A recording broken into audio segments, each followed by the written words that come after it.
అయితే ఓ పని చేయరా బామ్మడిది, ఓ 1/2 ఎకరం భూమి మీ చెల్లె పేరు మీద చెయ్యి.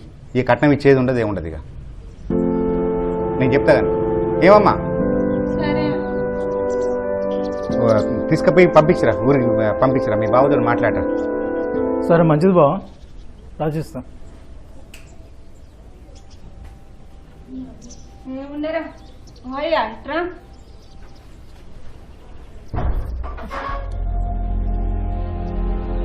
బావ మళ్ళీ వస్తా.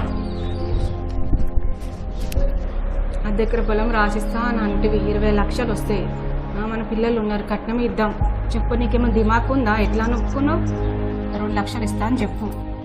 2 లక్షలు ఎక్కడికి తెచ్చిస్తాం మరి ఇప్పుడు? ఇద్దాం, ఎట్లా అనేసి 2 లక్షలు ఇద్దాం.